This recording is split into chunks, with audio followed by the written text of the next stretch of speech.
dosen penguji ujian kinerja PPG dalam jabatan Angkatan 1 Gelombang 2 tahun 2022. Perkenalkan, nama saya Evi Lestari MPD.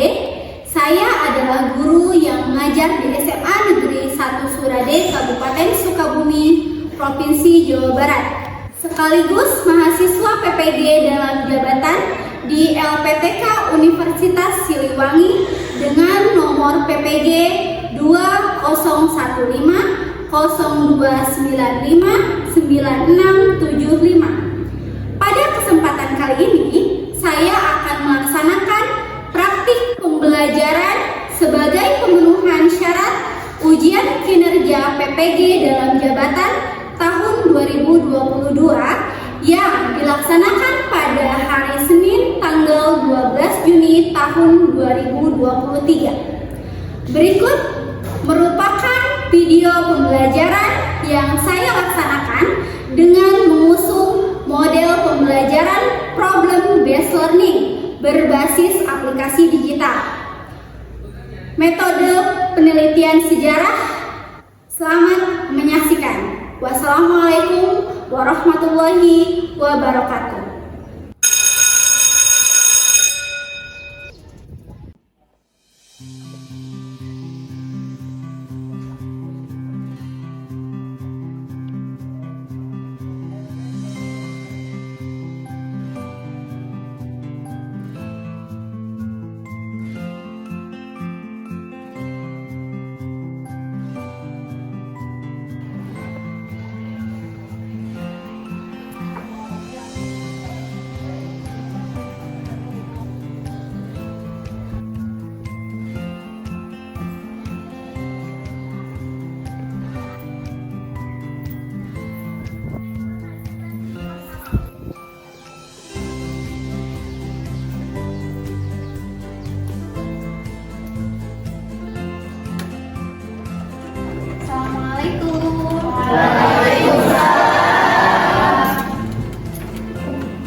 Dapi, Sakit. Oke, setelah selesai mengecek daftar hadir, selanjutnya kalian bisa lihat di situ ada ice breaking. Kita akan melaksanakan ice breaking dulu, mau nggak? Mau.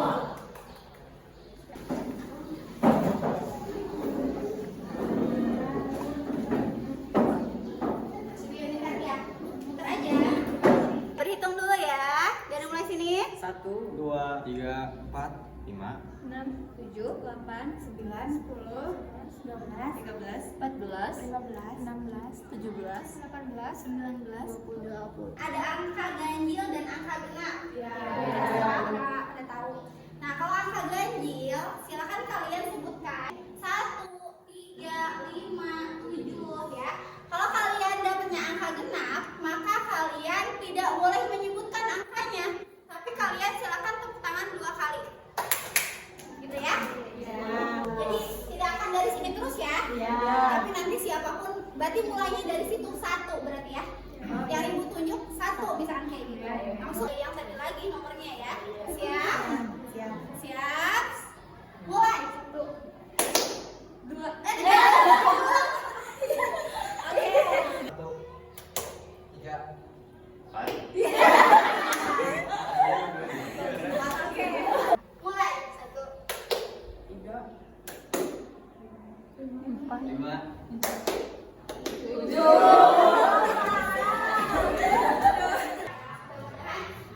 Dengan ekspert ini kalian bisa lebih konsentrasi. Nah, kalau masih ingat, minggu kemarin Ibu membahas materi tentang apa? Kalian belajar apa minggu kemarin? Silakan, ada yang mau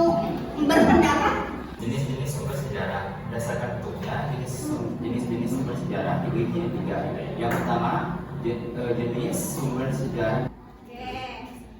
berdasarkan sifatnya Oke, berdasarkan dibagi menjadi 2, yaitu primer dan sekunder. Oke, dari situ atau ada yang mau mencontohkan sumber sejarah tertulis itu yang kayak gimana? Ada yang mau menambahkan? Contoh sumber sejarah tertulis apa? Contoh sumber benda, aku mau tahunya yang benda Bu apa? Yang benda. Yang benda? Candi. Oke, bagus ya.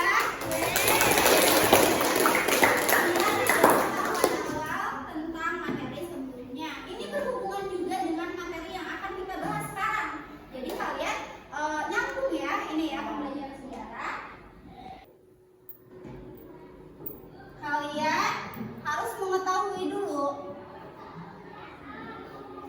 tujuan dari pembelajaran yang akan dicapai melalui model pembelajaran problem based learning tipe diskusi menggunakan aplikasi digital. Jadi nanti kalian akan mengakses atau mengunduh aplikasi digital ya.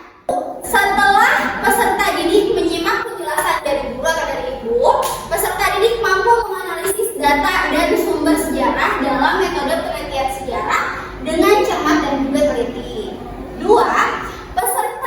Setelah peserta didik mengamati gambar dan video, nanti akan ada video ya yang ditayangkan lewat PowerPoint ini, sejarah dengan cermat dan juga teliti. 3. Setelah peserta didik berdiskusi kelompok, lalu yang keempat, setelah peserta didik mengamati tayangan PowerPoint lewat proyektor ini, nah peserta didik mampu mempraktikkan. Peserta didik berdiskusi dengan temannya. Peserta didik mampu merefleksikan atau memberikan kesimpulan ya nanti di akhir ke tujuan pembelajaran. Nah, sebelum ke tahapan awal, kira-kira masa belajar sejarah itu apa sih? Siapa yang bisa coba pakai nopal lagi atau nopal terus ya? Silakan. Mengetahui kejadian yang terjadi di masa lampau. Oke, mengetahui kejadian yang terjadi di masa lampau. Biar apa sih mengetahui kejadian yang terjadi di masa lampau? Apa cuma buat tahu aja? Tahapannya adalah orientasi peserta didik pada masalah. Nah, kalian nanti akan dikasih masalah nih ya. Coba lihat gambarnya. Gambar di bawah ini. Coba silakan. Ada yang mau berpendapat? Ini gambarnya nomor 1 apa? Nomor 2 apa? Sesuai kelihatan kalian aja. Kayak lagi mencari sesuatu. Nah, terus ini, kalau ini ada kegiatan ini itu sepertinya mereka itu sedang melakukan proses penelitian. Jadi intinya nama, ini peneliti, ini penelitian. Gambar ini, silakan. Apa perbedaan dari gambar di bawah ini? Ini ada 2 gambar. Saya Bu, Ya, Mici silakan. menurut saya yang gambar pertama itu ada seorang peneliti, yang gambar kedua yang sedang melaksanakan atau penelitiannya gitu Bu. Oke, bagus ya. Bagus sekali ya, Mici. Tadi Mici berpendapat ini adalah seorang yang sedang meneliti. Ini juga ada beberapa orang di sini di dalamnya yang sepertinya ini kegiatannya beda-beda, tapi itu adalah kegiatan tahapan dari penelitian. Nah, jadi kita sekarang akan belajar tentang metode penelitian sejarah. Ya, kita akan belajar tentang metode penelitian sejarah. Sebelumnya, sebelum Ibu akan menjelaskan, kalian boleh melihat dulu videonya ya.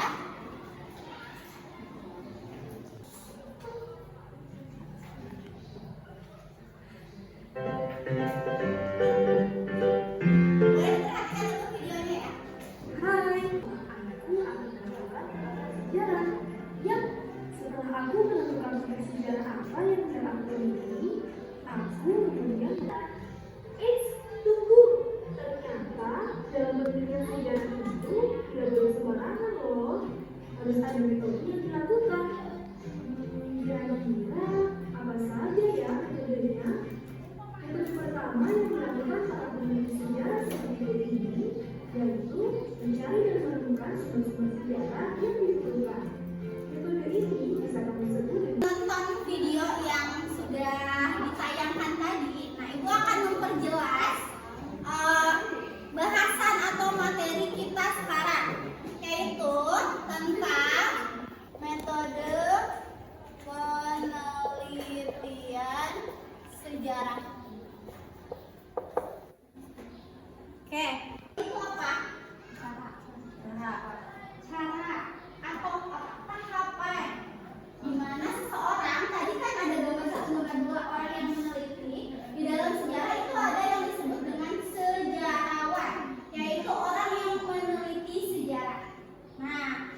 adalah tahapan mengumpulkan sumber-sumber sejarah.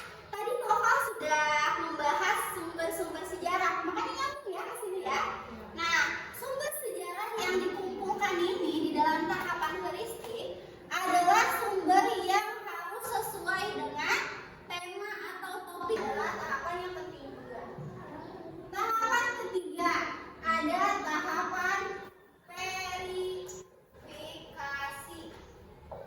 Ada kritik intern dan satu lagi ada kritik ekstern.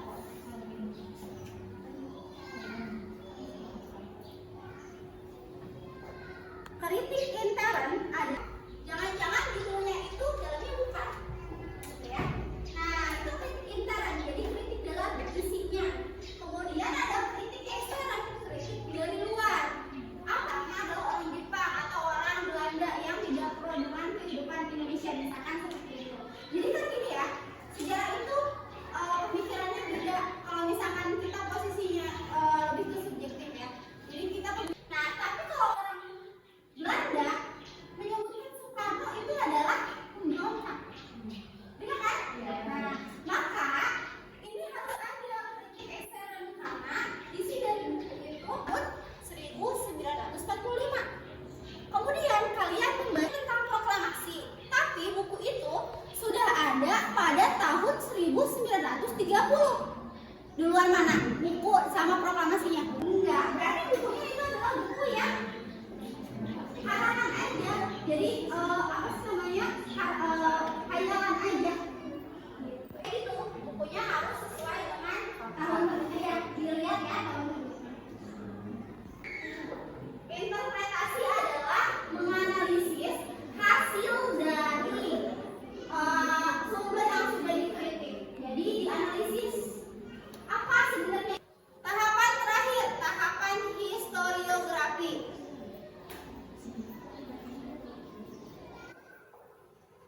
Nah, tahapan terakhir ini adalah tahapan penulisan. Makanya harus dituliskan. Nah, ibarat makanan, kalau misalkan kalian masak, terus udah enak, tapi kalian platingnya jelek gitu. Orang lain akan apa ya, merasa tidak tertarik terus tulisannya, maka orang lain akan mau melihat tulisan kalian atau membaca tulisan kalian seperti itu ya. Nah, historiografi itu ada beberapa. Ini gampang banget ya. Kalau yang tradisional, maka itu bahasannya tentang kehidupan yang kayak yang tahun penjajahan Indonesia dijajah sama Belanda, sama Jepang. Ini masuknya ke kolonial. Nah, lalu nasional ini batasnya dari Indonesia merdeka. Oke, Ibu sudah menjelaskan ini semuanya tahapan 1 sampai tahapan 5. Ada pertanyaan dulu tidak? Silakan, ada yang mungkin kurang dimengerti, boleh ditanyakan. Boleh, oke, silakan Noval. Apakah metode penelitian bisa diacak dan tidak berurutan? Oke, pertanyaan dari Noval, bisa diacak enggak itu? Kan itu ada tahapan 1, 2, 3, 4, 5 tuh ya. Nah, itu bisa enggak Bu? Saya mah pengen yang 3 dulu. Siapa yang mau jawab? Boleh? Raisai? Oke, Minci, silakan. Menurut saya tidak bisa karena ini adalah metode penelitian, jadi harus sesuai tahapan dari awal sampai akhir. Oke, bagus. Pertanyaannya bagus ya Noval. Kemudian Minci juga jawabnya bagus. Ada lagi mungkin yang mau bertanya? Ada pertanyaan lagi? Silakan. Boleh. Apakah bisa tidak menggunakan salah satu tahapan? Oke, ada pertanyaan lagi. Bisa enggak? Kalau misalkan saya mah nggak mau silakan boleh. Menurut saya tidak bisa karena Oke, silakan. menurut saya tidak bisa. Seluruh rangkaian metode penelitian harus dilaksanakan sesuai urutannya. Oke, bagus. Oke, jadi jelas ya bahwa tadi pertanyaan pertama, boleh enggak gitu diacak gitu kan? Tidak bisa. Karena memang itu adalah tahapan penelitian. Ibaratnya kalau kalian bikin nasi goreng, kalian misalkan mau bikin nasi goreng terus kalian ini dulu apa sih namanya mau bumbuin dulu, tapi kalian itunya apa sih belum dipotong-potong gitu ya, atau nasinya belum dimasukin, atau bisa ya? Seperti itu. Jadi harus sesuai prosedur, sesuai tahapan. Kemudian kalau dihilangkan salah satunya juga nggak bisa.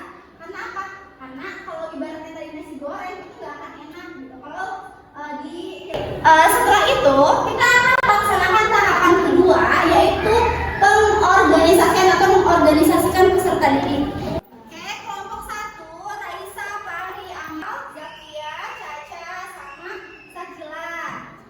Oke, kelompok 3 ada Okta, Salwa, kemudian Dila, sama Niha. Oke, pembagian tugas kelompok ibu sudah tadi mengelompokkan ya, kalian sudah duduk berdasarkan kelompok masing-masing. Maka kalian silakan buka LKPD yang sudah ibu kirimkan ke grup WhatsApp. Gambar kelompok 2, kelompok 3, 4, 5, dan 6 seterusnya. Oke, silakan kalian berdiskusi secara kelompok sesuai. LKPD-nya sudah dibuka. Silakan ini kalian nulis nanti tahapan dari LKPD itu ya.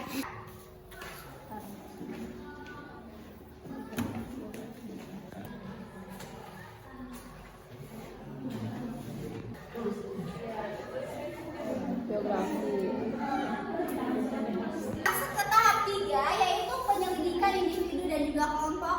Nah, kalian silakan buka modulnya, bisa dibaca-baca ya. Sama kalian tadi tugas LKPD-nya juga silakan ditulis seperti itu dan silakan berdiskusi. Gimana, ada yang ini? Ada masalah? Bisa? Yang mau ditanyakan boleh ya, silakan. Oke, apa? Ada masalah apa? Tulis itu Ya, biografinya. Terima kasih Bu.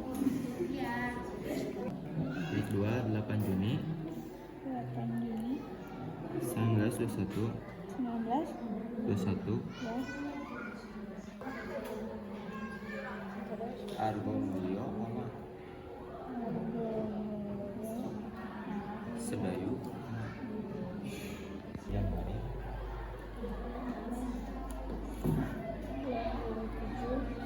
Januari 2008.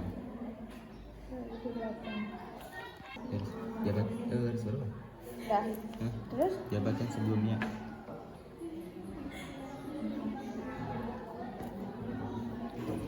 Baik, untuk selanjutnya, di LKPD sudah tertera bahwa kalian harus mendownload aplikasi digital yang bernama Family Tree.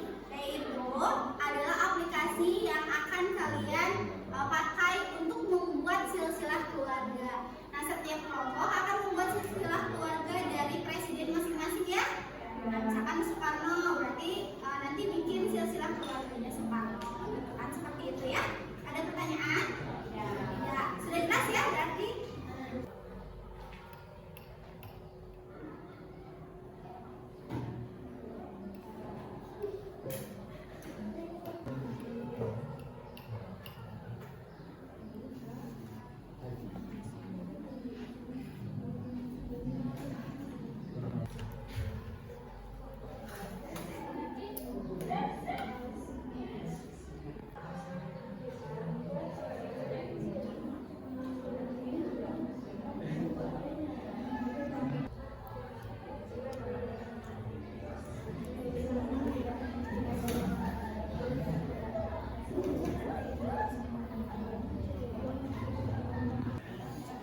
Oke, gimana? Sudah selesai? Sudah.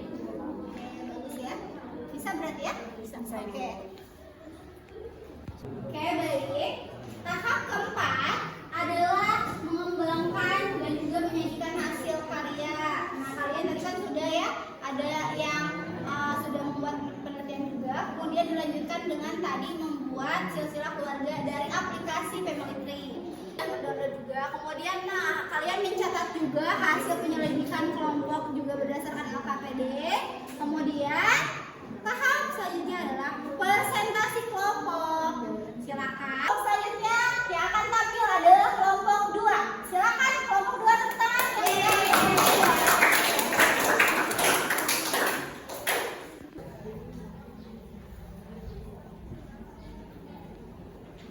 Ini kelompok Suharto ya. Silakan. Selamat siang semuanya. Kami telah melakukan metode penelitian sejarah secara sederhana. Yang pertama, menentukan judul. Kelompok kami telah menentukan judul yaitu Pemerintahan Masa Orde Baru Soeharto. Tahap sumbernya berasal dari tulisan buku paket sejarah kelas 12. Dari internet kami mengambil sumber dari Wikipedia.com. Yang ketiga, tahap verifikasi. Kami dengan kelompok telah melaksanakan kritik sumber, yaitu kritik intern dan ekstern, dengan cara melihat isi buku dan artikel berhubungan dengan materi. Interpretasi. Kami telah menyusun hasil analisis kelompok kami mengenai pemerintahan Orde Baru. Nah, sini ada biografi. Soeharto, Jenderal Besar TNI HM Soeharto adalah presiden kedua Indonesia yang menjabat dari tahun 1967 8 Juni 1921 di Nusuk Argomulyo, Sedayu, Bantul. Meninggalnya 27 Januari 2008 di Jakarta. Kelebihan Orde Baru yaitu sukses transmigrasi, sukses KB, sukses memerangi buta huruf, sukses swasembada pangan, pengangguran minimum, dan sukses Repalita, rencana pembangunan 5 tahun. Sedangkan kekurangan Orde Baru adalah semaraknya korupsi antara pusat dan daerah. Sebagian disebabkan karena kekayaan daerah, sebagian besar disedot ke pusat. Kesimpulannya adalah pemerintahan masa Soeharto adalah pemerintahan paling lama di Indonesia dan banyaknya pembangunan sehingga Historiografi. Tahap historiografi kami termasuk tahap historiografi nasional. Kami menuliskan yang ini hasilnya. Ada yang mau bertanya? Izin bertanya, mengapa Bapak Soeharto disebut sebagai Bapak Pembangunan? karena Presiden Soeharto memiliki program yaitu Repalita, pembangunan rencana 5 tahun.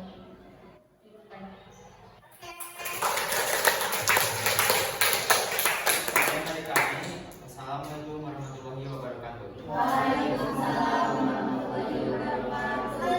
Aplikasikan di dalam aplikasi dari Family Tree yang tadi. Silakan untuk kelompok 5. Boleh maju ke depan.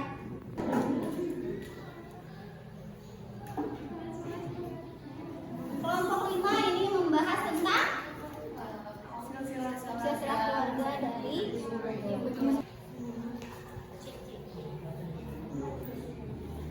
Oke, bismillahirrahmanirrahim. Assalamualaikum warahmatullahi wabarakatuh. Yang pertama, orang tua Ibu Megawati. Ada Bapak kedua, ada suami Ibu Megawati yaitu Bapak Taufik Kimas. Dari pernikahannya mereka mempunyai 3 orang anak, 2 laki-laki dan 1 perempuan, yaitu yang pertama Ibu Puan Maharani, yang ketiga Muhammad Rizky Pratama. Dari kelompok kami, terima kasih. Assalamualaikum warahmatullahi wabarakatuh.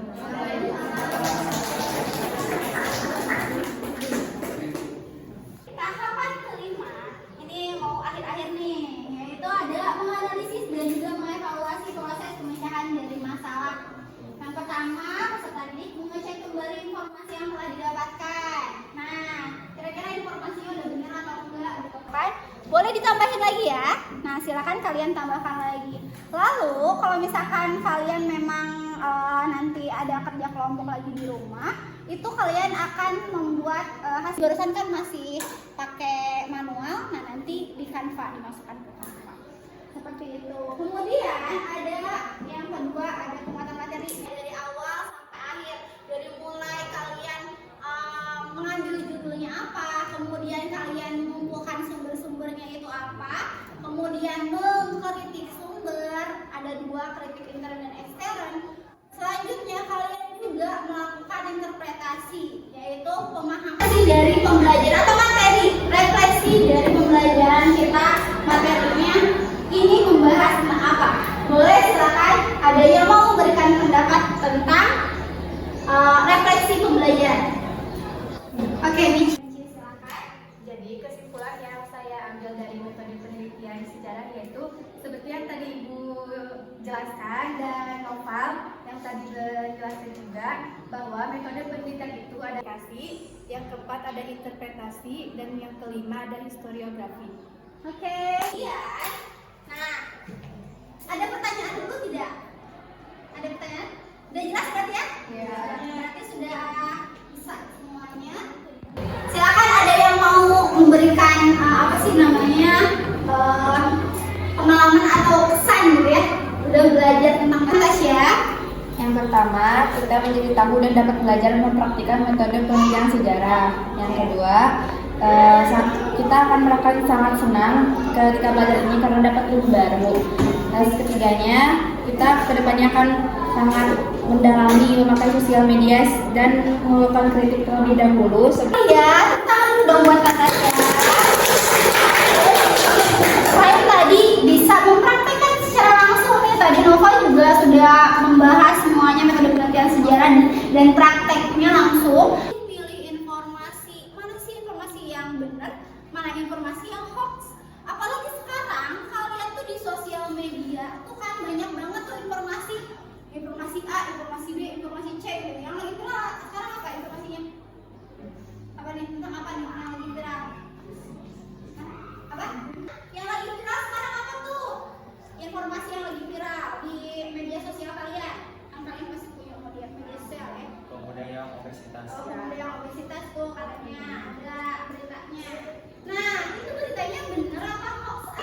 Di share aja gitu ya. Padahal ini belum tentu bener atau enggak. Jadi kalian itu kalau sudah tahu ada tahapan metode penelitian sejarah, kalian lihat dulu ini bener atau enggak. Jangan cuma di share ke orang dulu ya. Seperti itu. Baik, selanjutnya berikan kesimpulan juga. Baik, kalau misalkan memang masih perlu juga materi, kalian bisa baca-baca kembali dari modul dan juga LKPD ya. Untuk ini materi pertemuan selanjutnya dan juga tugasnya, oleh kalian membuat ini silsilah keluarga kalian masing-masing. Ya, kalian harus tahu nama nenek, nama kakek, nama nenek dari mama gitu ya, nenek dari kakek dari mama gitu ya. Kemudian nama lengkap adik-adik atau kakak-kakak siapa? Ya, silakan kalian buat pakai aplikasi Family Tree yang sudah tadi di-download ya. Oke. Kemudian kita akan tahapan terakhir yaitu mengakhiri pembelajaran dengan berdoa bersama-sama. Baik, kita berdoa bersama-sama seperti tadi ya, dipimpin sama ketua kelas. Silakan.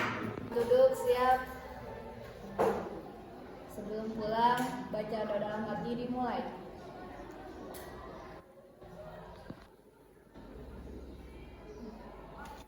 Selesai, beri salam.